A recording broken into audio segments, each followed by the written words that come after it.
Hey there, traders. What's going on? Jamie Saettele here. It is August 10th, 2016. And the chart that we have started with here is of crude oil. Put this up in the update from, I guess, 2 nights ago. We'd come into resistance on the trend line. And I think we can head lower here. Okay, we had the crude as is often the case, outside of crazy, wild, type of market conditions, relatively normal, calm market conditions. The Wednesday inventories report kind of, you don't get a whole lot going on in crude maybe until that report comes out, and it came out today. It's every Wednesday, except for when there's a holiday on Monday, then it's on Thursday. It's every Wednesday at 10:30 New York time, and you can see we've turned down pretty hard now. The immediate reaction after the report was a spike. Doesn't really make a whole lot of sense given that the market expected an inventory drawdown, and there was a huge build in inventories, which obviously is not bullish crude oil, especially after it's rallied from 39 to 44 bucks. It's one thing like we had down here. This was last Wednesday, right? 8.3, that big rally off the low, and we had another inventory build. But in that case, crude had already been sold down so hard, we're kind of looking for an exhaustion low, and it happened. But so we're at resistance now, coming off, and I am wondering if this puts pressure on the Canadian dollar. Might wish to return to the Euro CAD position after today. I'll take a look at the charts here and see what I can do for the update. It might make sense to do that, but if we switch on over and take a look at just, at CAD, let's see. Take a look at CAD. Okay. The CAD chart. All right, so there's probably a lot going on here on this chart, but here's the CAD chart, right? And had mentioned on Twitter today the Brexit level. Okay, this is the close of Brexit right here with the circle on it, 624. And the reason to pay attention to it is not because it's Brexit, but because it's the most recent high volume level. This is the futures chart. Okay, so here's you can see here, here's your volume level, 624. Okay, and on spot, as you can see, that level is 29.96. You will get a little different price levels if you're, again, I'm looking at the futures prices because I have volume for that. I'm looking at the futures prices to show me which levels, which days. I have a program just tells me which days or hours, for that matter, whatever I want to know, has the highest volume. And the futures close time is different, right? It's like 3 p.m., whereas this is going to be 5 p.m. So when there's going to be a difference in price, typically, whatever the difference is between 3 and 5 p.m. It's one reason for the difference. The other is just the fact that, you get new futures contracts, you have, premium or discount to the underlying spot. But what we've got is a big volume level, and then of course you've got the month open at 130.28. So here was NFP, right? Took out everything, went to daily reversal resistance, actually the close from that day of 131.84. We did poke above it, obviously, to the 132, and then we've come off hard and taken out everything. So I'm wondering now if, now that everyone's seemingly been close to washed out at this point, if we can try to pick a direction in CAD. With crude oil trading off 43 resistance, I guess I'd lean towards the idea that dollar CAD's going to go higher from here because again, you've got some trend lines here too.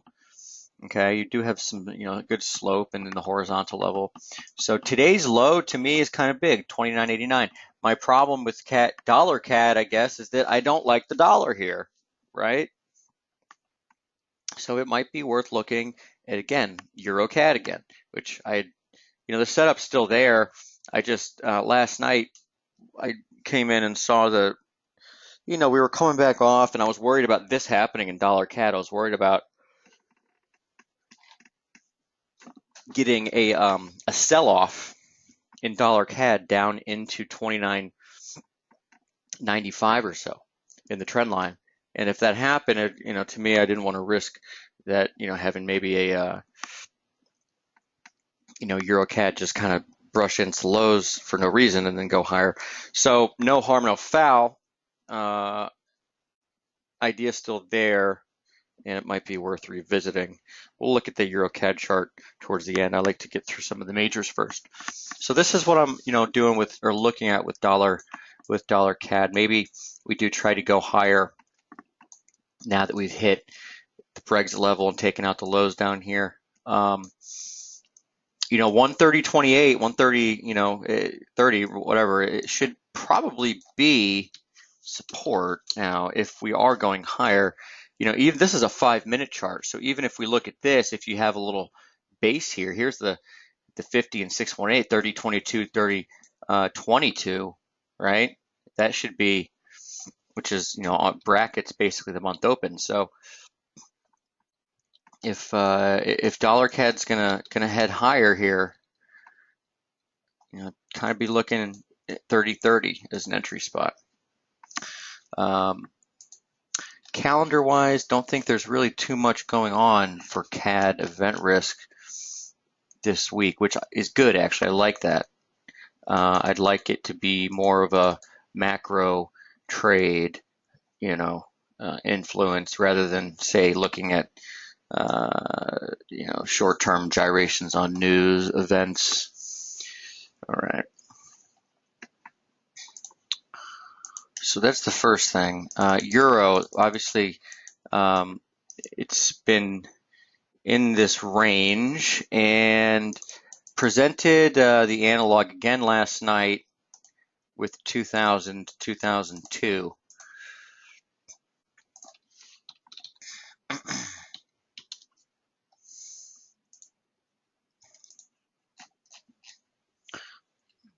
So here's the analog, right? This is the one we're following, or that I should say the market seems to be following.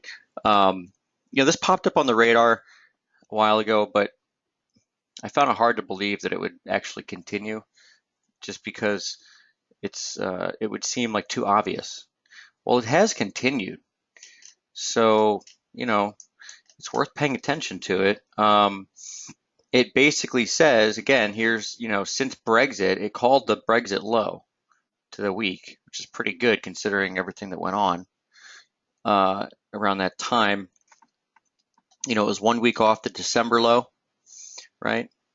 So while maybe it hasn't had the most precise following, at least before, I guess May, because it really did throughout May and since then. But the timing between lows has been pretty good. And it does look like, if the thing I like about this so much is that, as I mentioned last night, it lines up with the seasonal tendencies so well. Maybe sideways for another 1, 2, 3 weeks or so. And then first week in September is when you go and get the big breakout, which would fit really well, again, with seasonals and just with the fact that, that's not an uncommon thing. to get kind of a new market environment with a new month, right? Heading into the end of the quarter, all that. So that could be or will be something to really pay attention to as we move forward. Now we can try to get really, the more detailed you get with it, the more you're likely to screw it up. But if I take the put it in blue so it's not confusing, but if I take the daily plot and try to do it, try to get it to the day. Okay, so what we're doing is we're going to line up the day of the Brexit low. Okay, so right there, I guess. Yeah, and then the December low would be like 5 days in front, which is a week, as you can see. So, all right, so if we did that, it would actually say, again, this is when you get really near term on it, you're not going to, you're making it much more difficult on yourself. But it says that, maybe today, tomorrow, get some sort of a peak, pull back into, another week. The 18th would actually be, I guess, next Thursday, next Thursday. So, and that would be the final low, at least the final low before we really go higher. I mean, under this, you've already made the Brexit low is not going to be broken, and neither is the low down here in July, which is 109.50, right? So there's that, which is interesting. Obviously, there's, going back to early June, the special report that I had written about, the dollar cycles and the euro cycles, especially the euro cycles. Okay, and the traps, which actually was written about last week. And let's go to that real quickly. So if you recall, I talked about euro. Okay, so this plot down here, okay, is this indicator down below. This is a price chart, okay? It's closed prices. And we're looking at, range, 20-day range, okay? And I like to know when the range is really small or really big, because if it's really small, that means that you've really, the market's really coiled and ready to do something. You can really work from that point moving forward. Okay, if the range is really big, a lot of times it will indicate, capitulation, extremes, whatever. Thing is, you don't really know what is big. Like you could have said that the range got big back here, right? Well, the market continued to just go through the floor. So difficult to say what is and what is not necessarily big. Obviously, an all-time high or something like that would be big. Anyway, the range on July 21st got to 1.26%, right? And this is in the report from last week, if you want to go check it out. Kind of the written part. But 1.26%, we went lower the next day and then turned up, right?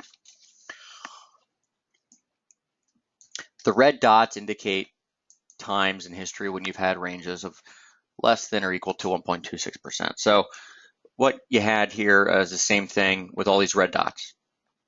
Okay, let's look at what happens right away, right off kind of the bat, right? 1.2%, 1.26%. Look at a bar pattern now, okay? Market, well, just kind of went straight through the roof and then plummeted. This one, 1.26%, it's kind of similar to what seems to be happening now, and that you made the first move lower, ended up being a false move, and then went higher. This is probably the trap of all traps, right? Higher in 2014 and then off to start one of the biggest declines ever, right? And then it was like that for a while until the market finally kind of decided it was just going to go.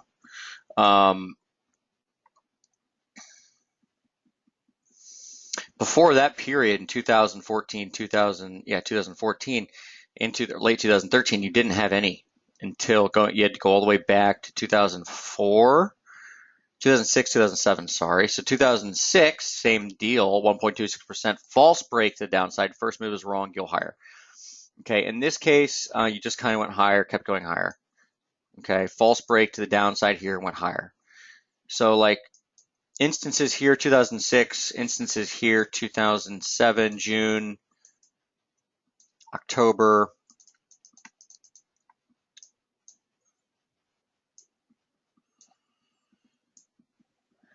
January 2014 are all trap doors or all traps to the downside, and then it really kind of takes off to the upside for a while. And then before that, you got to go all the way back to here, which is August of 98.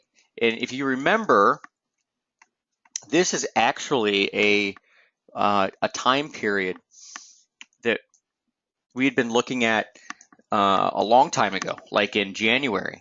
I think I wrote a special report about it last December, about the possibility that you could go sideways into August and then rally.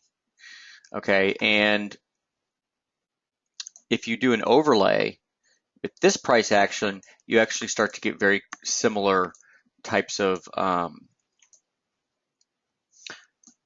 very close types of matches.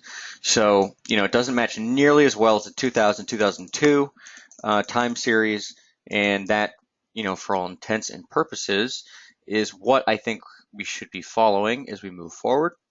And I'm going to. So now we move on and we move into the short term, or I should say the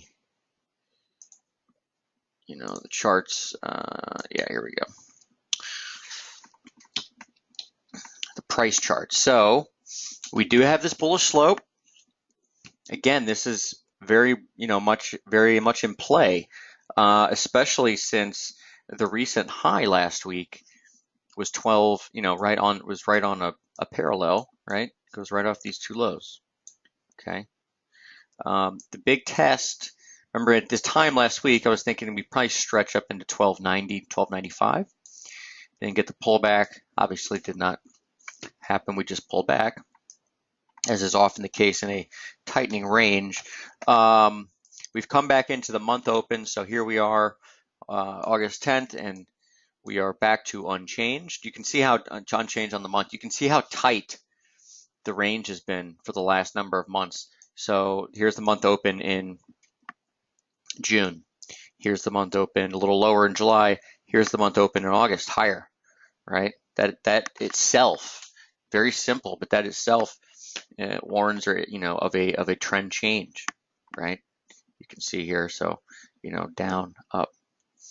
And following this slope, you would kind of expect to see, I think, the next resistance on the upside, probably the trend line confluence up in this region, could be anywhere between 1245 and 1260. So my next move is to buy it. Did put out that entry last night. We were right about here, right? I was thinking you get an overnight dip, maybe back into 1225. You had a reason for that. You did have, you kind of go across the chart here, but 11, 18, 19, 11, 13. The high up here was 1122. So we had some good, what I thought, still a good level to work with, and that could still end up being an entry point, okay, down here. So we will,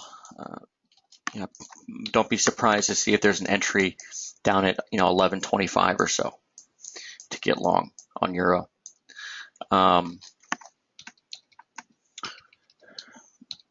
Do have that resistance from the trend line and the parallel. If you just go off this these highs here, these highs, these highs. So that's what we've come into, right? So it's important not to get too jacked up and excited on the top side. Excuse me. When the euro, say, comes into resistance, even though you're bullish, you think eventually it could break. I mean, that doesn't mean you buy it into resistance. I said the same thing last week. Look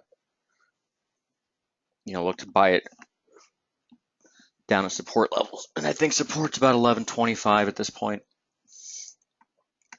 You could watch 11.40, but I'd rather be working on 11.25. Just to give you a real clear view here. Okay, get rid of the short-term chart, short-term stuff here. Get rid of this.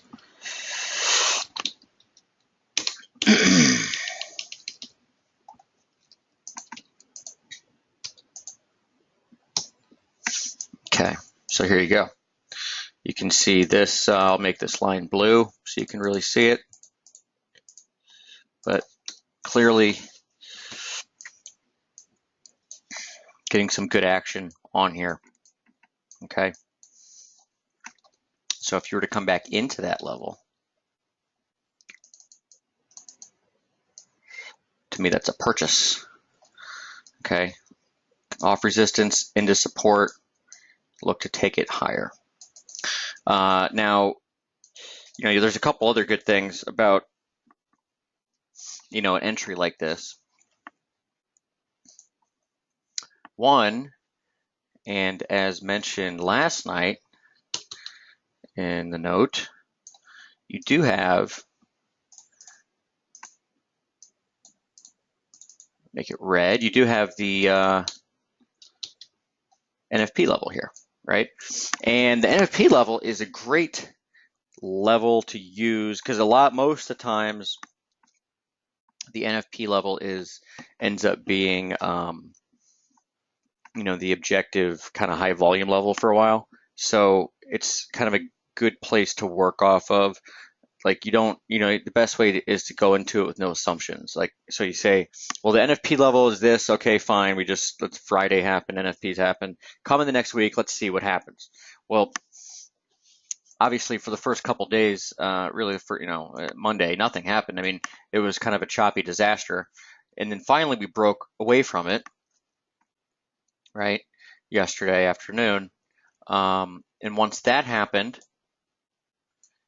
you kind of take a bullish stance on it because at that point you can, you're basically above your pivot, which is the NFP level. So here you come into resistance, pull back into support, comfortable being long 11.25 with a stop really below your lows after NFP, which is down here at 10.70, so stop 10.65, right? Obviously, is there a risk that you go lower? Of course there is. There's risk that you go back to this longer term support at 110, okay? But don't forget too, you've got a 20-day moving average turning up and everything else. So, if we combine all the stuff I just talked about, you basically have a good setup to buy euro into 11.25. All right. And the focus for that, as far as the, where I think you would want to probably pay attention to.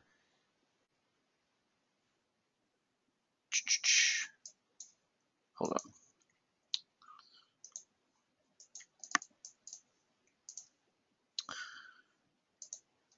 Where I think you would want to pay attention to possible failure again, it's probably going to be up around this trend line. But if you get up there, your next big spot is 1360s, which is a really long-term line and near the 61.8 of the decline from up here, May to Brexit. And I personally would be targeting 1360s, okay, before you got a meaningful pullback. If you got a meaningful pullback, you'd be wanting to see this line hold as support, probably with over here somewhere. So, it's been a pretty hellish, what is this, August? 17 or so months since March of 2015, as far as the euro's concerned and, inability to move, with, I should say, inability to move over longer than, a couple days in one direction. Maybe a couple weeks, a certain amount of time. But eventually, once you break this range, you're going to get a hell of a move. And again, it could be probably mid to high 120s by November. It's not, I don't think would be a crazy thought. And another thing which is totally awesome, think about this. So that analog, it says that the possibility of a move in euro to, mid 120s, it says it stretches into November, right? Before you get kind of the first big pullback. What happens in November? The US elections. I mean, that really fits, doesn't it? Everyone's kind of like, nothing's an election, blah, blah, blah. Can't you see, like, I'm not trying to get political here. I don't want to do that. It's politics. It's just, people get real emotional about it, but I can see that happening, certainly, right? You get a big dollar decline and it culminates in kind of a November panic low for the dollar, euro, high, right? Would not at all be surprised to see something like that happen. All right, so I think we've spent a lot of time on the euro, right? I should probably move on. Okay, I spent a lot of time on it because I think there's a great opportunity here, a lot to talk about, so why not spend a lot of time? Real quick, pound dollar. This is the 60-minute chart, okay? I think I put the 4-hour in last night.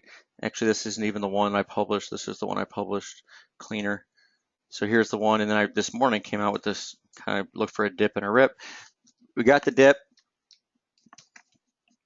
Might get a rip now. I'm not all, personally, I don't have much of a,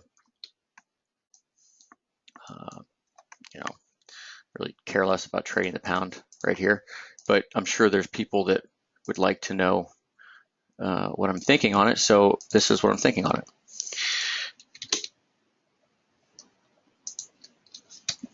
I think you can go higher. Okay, so you have close to 2 equal legs. Again, it depends where you measure it from. If you measure it from the 2 equal legs from here, you get the low at 47. If you measure it here, 55, and the low is 55. Again, 29.27 is daily reversal support. Okay, you do channel here, right? And you have turned up. So to me, this is very much a viable option to be long the British pound. Again, thing with British pound here, obviously counter trend trade in a downtrend. Dangerous, I guess. And what I don't like about this trade is that even if you're long, it's like the best thing to do is kind of get long here, like now, and then if you start to tick higher, maybe go break even, because if you're long here, even if you get a spike low, like cable likes to take everyone out of everything, maybe it comes down into 29.27. If it gets down there, it's still not necessarily totally wrong to be long, right? But you'd have to take a stop anyway, because what are you going to do? You can't put your stop. Where are you going to put it? It's got to be down here. So I'd be looking for, if cable's going to rally, I think it does rally from here. You do have the weak open that you came into, as well as resistance, came off hard. So,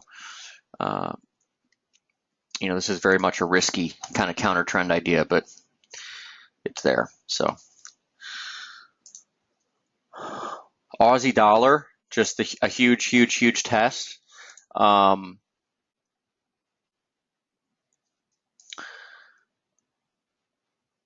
You've got, let's see here.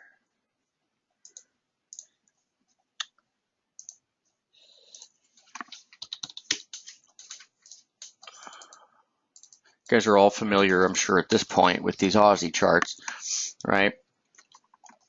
It's been since May.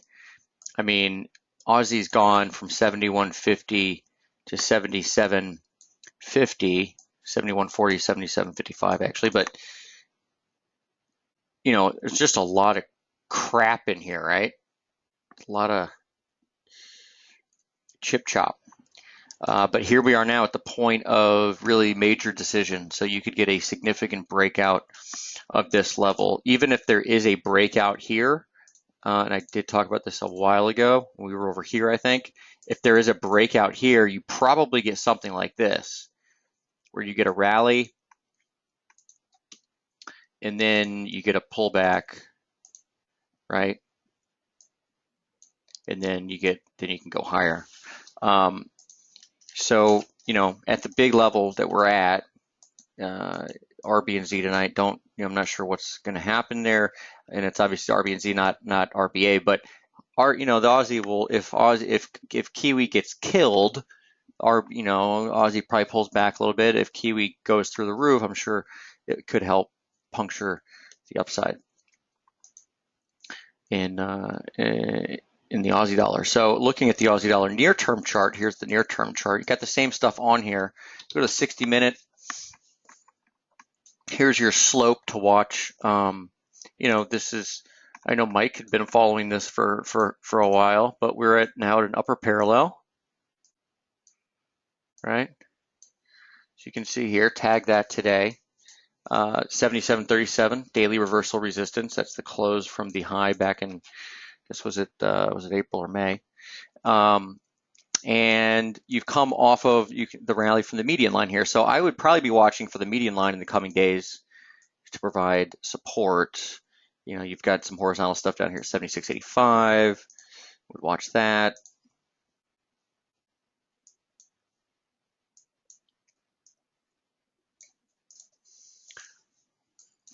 So don't get, just because if we're at big resistance, if the Aussie starts to pull off, it doesn't mean, that it's the end of the Aussie and we're heading back a lot lower. It just means that, you're coming to near term, you're at a short term uptrend here, okay, and it's strengthening in its momentum. So I wouldn't be so bent on selling it, even though you have resistance. And keep in mind, resistance has been tested, this level. We've tested it how many times?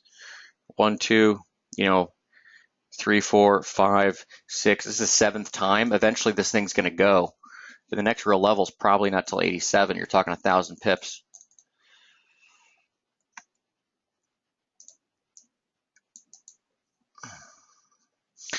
Aussie Kiwi. Moving on. Actually, why don't we just look at Kiwi and then we'll look at Aussie Kiwi a little bit here in a moment. Okay, so I've got this Kiwi chart. I put this out earlier. It's all about this long-term 85.93 line, right? Kind of glad didn't end up ever getting triggered on any of these shorts. We missed it by 2 pips the other day. And then as we came into today, I wasn't going to put one on because I was like, well, if we put one on, you risk RB and Z. I'm a little bit surprised, although I guess nothing should be surprising, but the fact that you have the Kiwi, it's obviously a dollar move more than anything, but Kiwi, is so strong right in front of RB and Z, right? A lot of times, like with ECB or something, right? You don't get, the market's just quiet as you head into something like that. Very rarely you're going to get a big move right before something like RB and Z, but whatever, we've taken out, these highs. So much for the bearish outside day, huh? Taking out these highs, and the big level to pay attention to is probably 73 or so.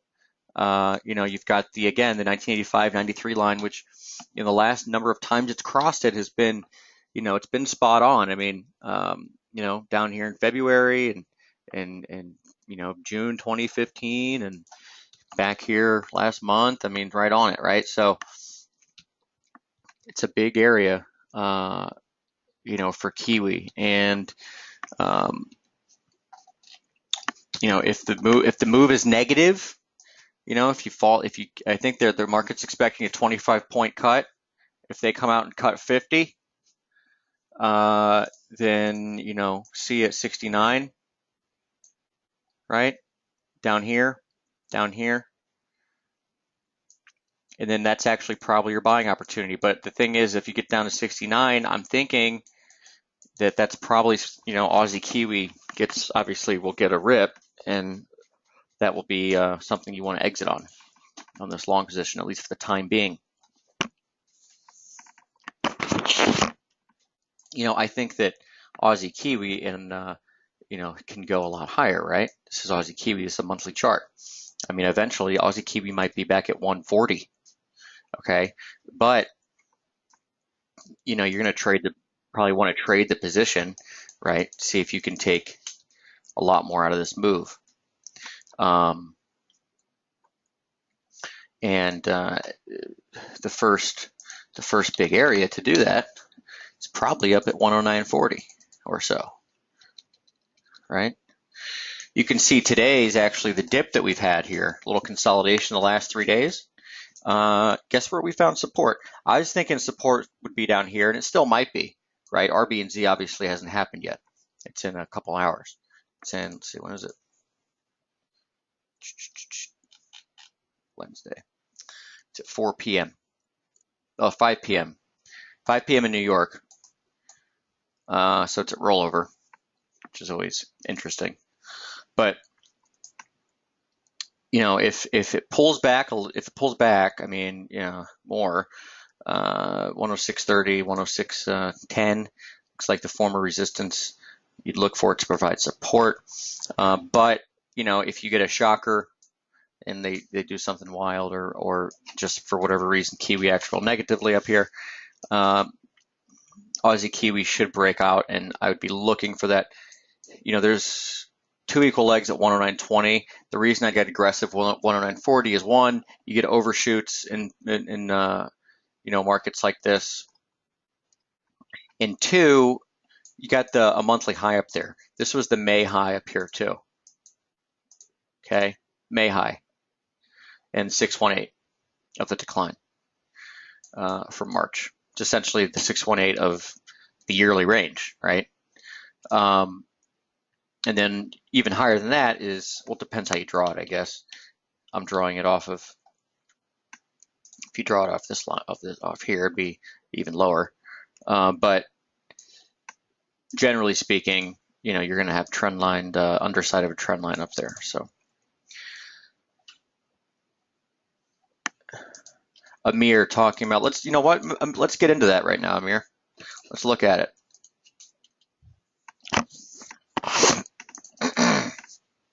Okay, so let's look at EuroCat. Amir was asking about EuroCat. Okay, so here we are with EuroCat, right? Impulsive rally came off. Let's go to 4-hour chart.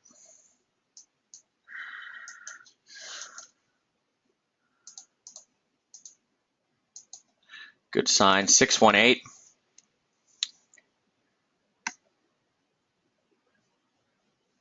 Here, okay. Impulse, 3 waves down. I mean, this, I still like the idea.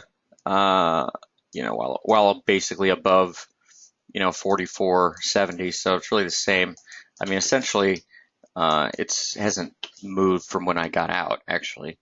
So, I'd say the entry is basically now, right? This is your support down here, or level that you'd be stopped out at. So yeah, it's the same setup, Amir. Same setup. I'm just kind of a stickler for liking to do it at the end of the day rather than go in intraday. So I'll do that. Let's look at pound yen. You asked about pound yen. So pound yen. Oh, here was another thing. I forgot to show you guys this. I wanted to show you this. So did I say, I talked about dollar CAD and how coiled it is? So look at this, the weekly chart.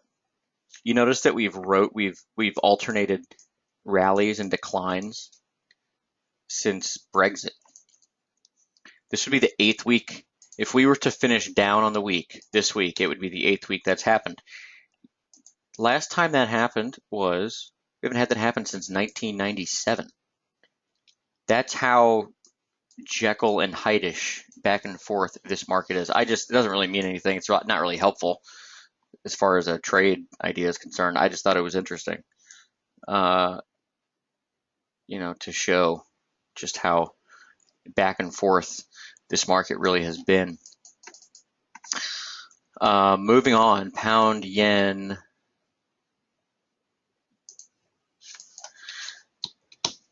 Haven't looked at this one probably since the webinar. Yeah, there's no setup here at this point. You remember we had the 618 earlier in the week or last week when I was looking at it.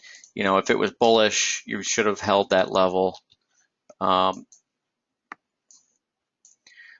There is a last hope, I guess.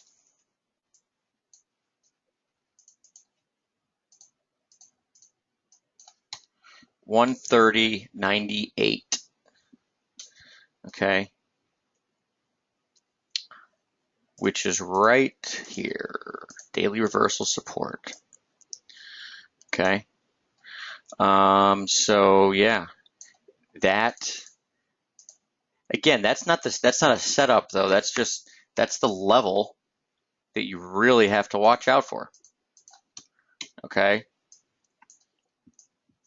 You know, so if you were to come into this and kind of, you know, get a little bounce, maybe a key reversal or something, then yeah, then it's time to maybe make a purchase and buy it. It's really the only thing left, I guess, on this chart though, as far as a price level. When we look at the, you know, this to me, the longer term charts are always the best. You've got the trend line all the way back to 2011, 2012. You know, if this is going to be a low, then that's your level though, 130.98. So I would mark that down. I will share with you though something I do know has happened here recently. So we actually got a this is a DeMark. I don't know if you guys know about or who Tom DeMark is, or if you know of DeMark indicators or whatever, but he's got a whole bunch of different things. You know, so I to be quite honest, I haven't found them that useful through the years. They're good for finding like panic lows in certain assets, but I did notice that you got a you know, in the pound yen, I guess my point is pound yen would fit under that, you know, kind of umbrella of panic, you know, panic lows or you know, whatever, right? Anything yen for the most part. And you actually did get a signal last week for a low in pound yen. Okay, this would be called a sequential buy. And the last two, in fact, there's only been,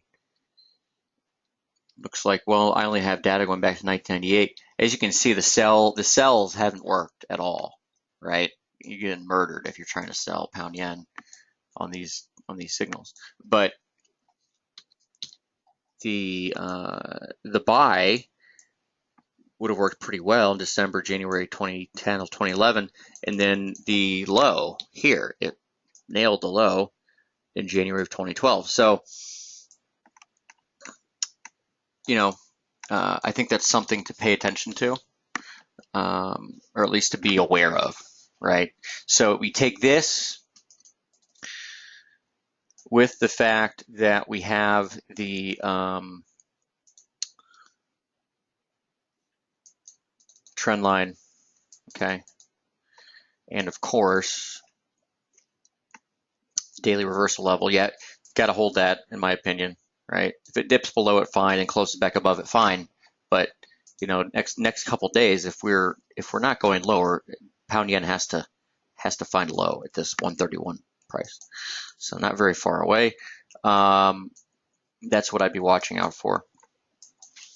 You know, euro yen still looks better than pound yen. Okay, again, I think in the watch list I talked about maybe looking at 112.90s or so as a support region for euro yen. Okay, well, sure enough, here we are. This is the level, right? Came under it, today's low is actually 1278.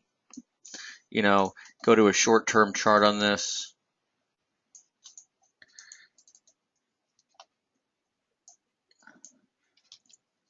At least with this one, you're not trying to, you know, buy the falling knife.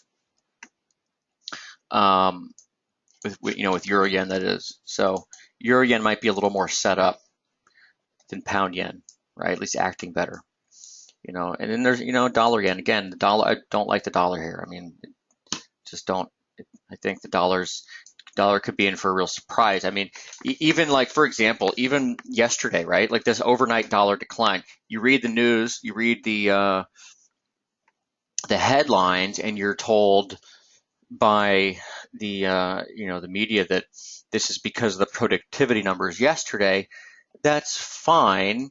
Thing is, the productivity numbers came out here, and all this decline happened here. So you're telling me that the market's that inefficient, right? That the market all of a sudden decided overnight in Asia and Europe that the productivity numbers were that bad that, you know, I mean, it just, you know, it doesn't pass the sniff test for one. So whatevs.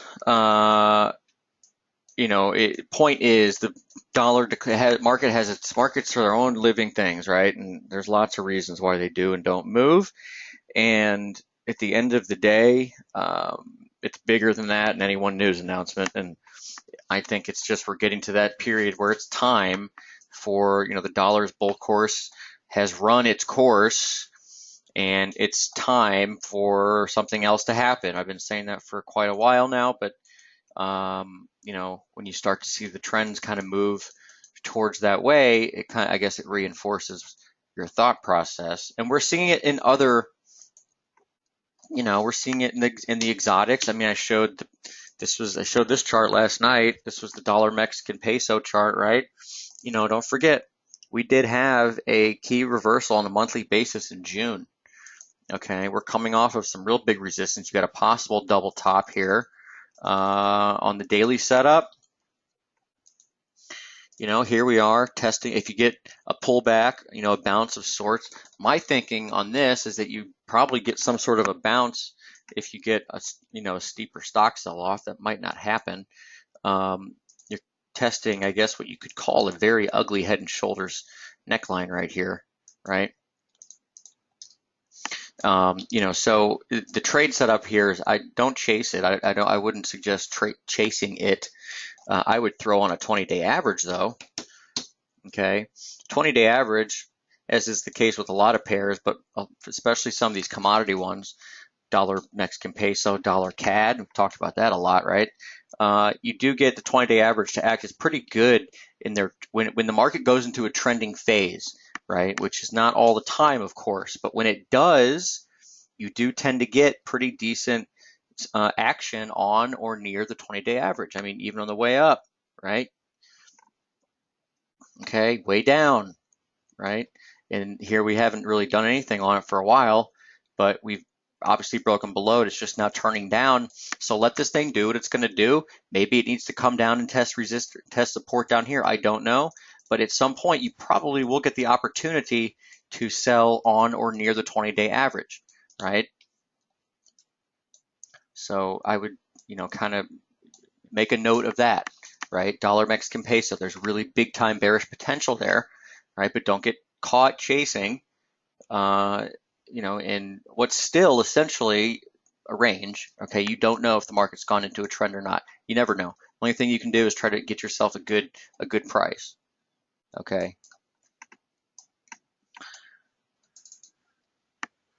There's other, I'm sure, dollar South African rand. The rand's been a real big outperformer, right? Since it making its high back in January. We actually are coming up on the channel support. So you're coming up on real big levels in dollar South African rand. Okay. What's that? The low from? That's from October of 2015. Okay, so, we're getting close to yearly lows.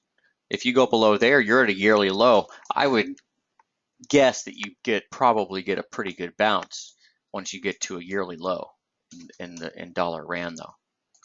Okay, and here we have, this is working on a slope here. You can see, I'll draw it so that you can see it where it comes from. Going off, I'm not drawing off here. This is the January kind of crash. I'm not drawing off of that but you could draw this one. Draw this one, which would put you here at support. Now that one's essentially you're just doing trend line. Okay.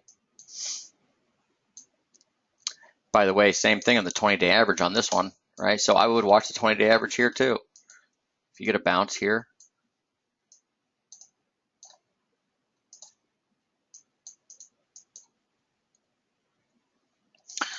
so it's not just when you see these other other markets, other exotics kind of doing their thing. With gold is up 30% this year, 25-30% this year. Copper is starting to act well.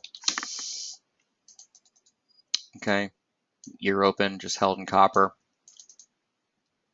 Silver's done even better than gold. The dollar, none of these things are dollar bullish, right? And the thing with, I talk about these different markets, and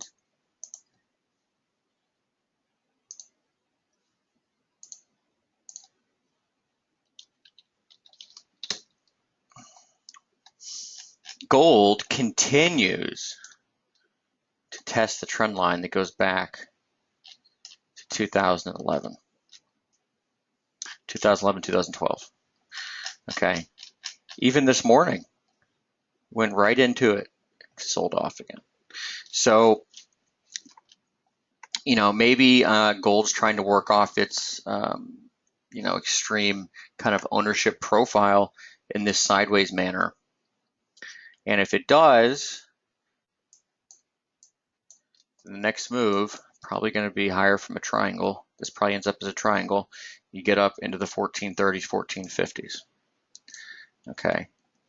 And maybe that is what happens at the same time as euro going higher. I don't know. I've been expecting that you're going to get a gold correction, as you know, down to 1270, 1280. I don't know if it's expecting or hoping. Because if it is, buy the crap out of it again when it gets down there. But either way, Leon's got a question here. Let's see. I see a lot of analysis that says we'll get a pullback in commodities, rise in DX into end of year, very first part of next. Then DX will tank, commodities will rise. Scenario you want us to be aware, particularly given large runs in commodities this year.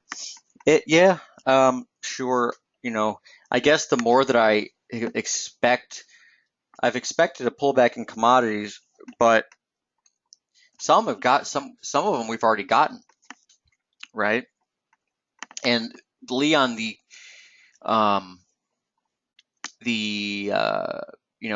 comments that you just put forth, I'm actually starting to hear that a lot. So, the fact that I don't know if that's consensus now, right? But let's just look at the charts. Okay, so here's gold. Essentially, we've gone sideways since Brexit. I mean, Brexit got up to 13.58 that day. So you could call this a correction or a pullback. It's just sideways, right? Because the market hasn't gone higher, hasn't really gone lower, but has pulled back. This pullback did hold a Brexit close in July, right? Let's look at copper.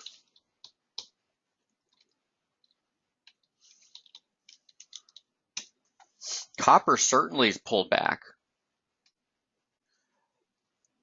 Oh, Leon, totally, man. Got to be aware of all things. So copper has pulled back is the thing. I actually thought it was going to hold this right here. It didn't. Copper has pulled back and held, good horizontal level. Okay, there's some slope stuff here too. I don't have it drawn in here, but copper has pulled back. You essentially have a run, sideways movement.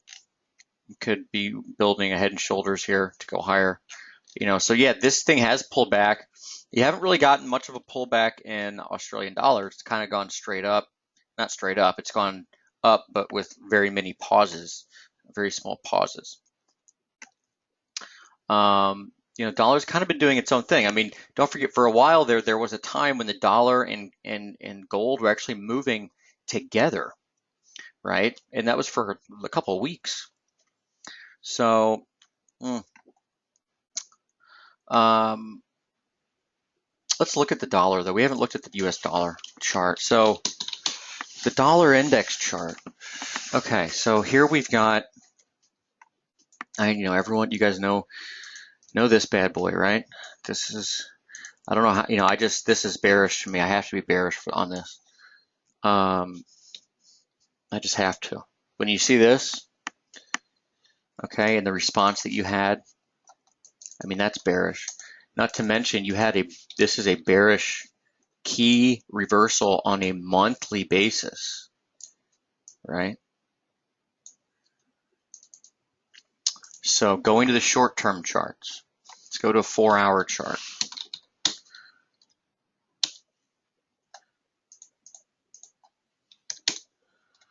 Okay. 4-hour chart. Remember the one we were working with before was this. Was it this? Oh, yeah, it was this. No, it was this one. Wasn't it?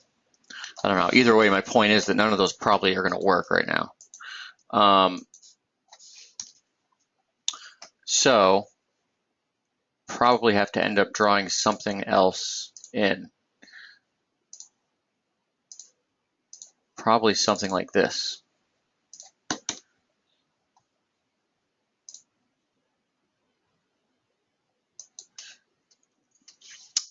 I'm wondering if actually you can draw it off the top, because you're probably going to get a median line right at today's low. Yeah. So this could be something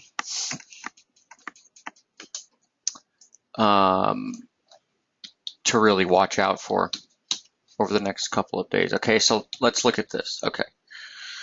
Coming into NFP, my thinking was that you get a reaction lower. We were right here, right before NFP. At this point, I guess it doesn't matter because you erased everything. But I was looking for maybe a dip and then this rally that would probably take you about to where you got to and then rolled over. But what we've got instead, I think, is probably 1, 2, 3, 4, 5. The 3 is really ugly, I know, but it's still the way to count it, I think. You do have kind of a difficult way of counting this. It looks like a 3 and then an X wave and then a 3. And if I draw it like this, 2 equal legs, where's that happen at? 11,989, so pretty close. Actually, right at the NFP high, but pretty close to where, 2 equal legs would be. And then you've got a pretty sharp decline here. So, probably a 1. And let's say, for argument's sake, that you did have a low here today, just because you've got the median line here. I'd watch that 618.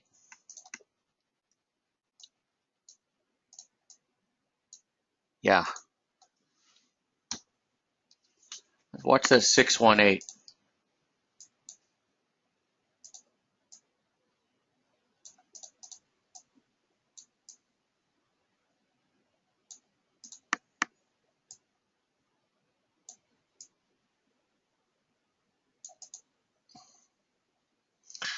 Could be something interesting, maybe 11,970 or so. 11,964 might be an area. Obviously, we're getting really short term on this, which is always tough, but that could be the slope that's going to take you lower in the short term. Look at the individual components. So, I mean, Euro's looking good. I mean, right? We went through the euro for a while. Euro's looking good, you know, as far as the slopes are concerned and the levels. I mean, that 1125 level is just real nice looking. Just the highs, the lows around there, everything. Euro yen's starting to pick up here. Look, we just turned positive on the day. All right. All right, so it's 2 o'clock. I'm going to wrap it up. Again, RBNZ, we've got it in 3 hours. We do have obviously the Aussie Kiwi exposure, based on the chart itself. Aussie Kiwi, looked at it here before, but I'll leave it with you just because we do have RBNZ. Last thing you want to see, right? But RBNZ, we've come into the year open, this little consolidation. You could really rocket higher here, and 109.40 would be the area to get out to if you got that today. Obviously, that's kind of dependent on RBNZ and how the market reacts to it, and I don't know what's going to happen there. My idea of getting into this trade was that you would be able to have this, right? So that you could actually have a free position heading into something like RBNZ. Okay, the opportunity to reap some big rewards. All right, so that's the idea. Getting a little rebound here, mini rebound on pound. All right, so take care, everyone. Have a great rest of your week. I'll get this archived for you. All right, take care. Bye.